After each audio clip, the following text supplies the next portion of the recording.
Hey there, everybody. Welcome back to the Planes, Trains, and Comic Books channel. My name's Matt, and today we're going to review Brynmore number 1.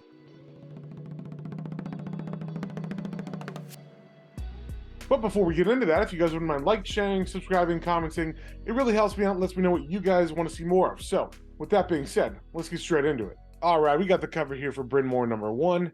It is an IDW comic, and it is by Steve Niles and Damian Worm. And we start off on the first page with a bit of narration telling us that a man named Mark Turner is coming back to his home of Turner Island after many years. And we're not sure exactly why he's returned, but he has decided to come back and rebuild the old church that is abandoned and make that his new house. We also see that most of the people on this island do not like him. Apparently, the reputation of his family, who the island is named after, is not very good anymore. So we see some locals drive by and kind of harass him on his first night there.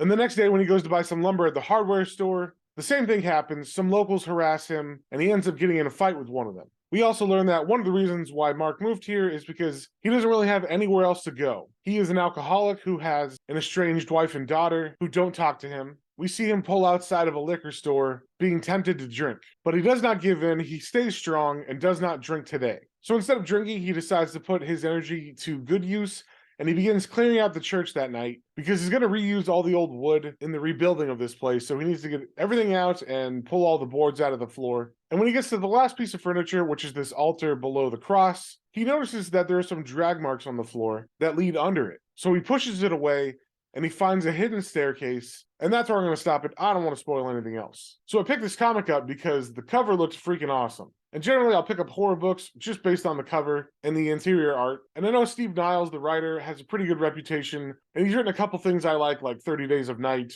and Criminal Macabre. So I decided to give this one a shot. The flow of this issue wasn't my favorite. It starts off with a bunch of narration that just kind of gets you into the story really quickly. And then we follow the first days of Mark back on this island that his family used to be influential in. And that's pretty much it. We follow him for the first couple days. So this issue is a lot of setup, and you're really just getting to know Mark a little bit, and there's not too much horror in it. At the end, we do get a little intrigue, and it does end on a cliffhanger, but I kind of wish there was something that really gave us a horror moment, but there wasn't anything like that really in this comic. So this is a really slow burn for a horror book, which is something I'm not really a fan of because you got to give me a little taste of some kind of horror to make me return for issue 2.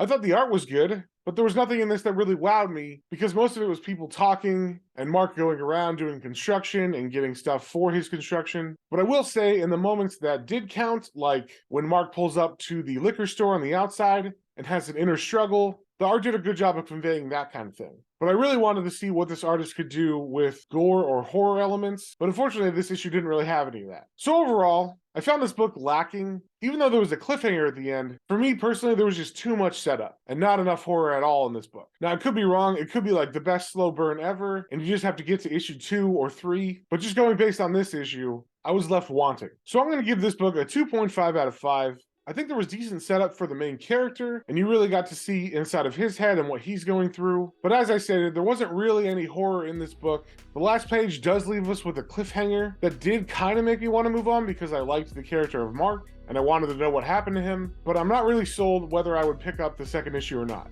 So if you saw anything you like, definitely go check that out at your local comic book store, and we will see y'all in the next one.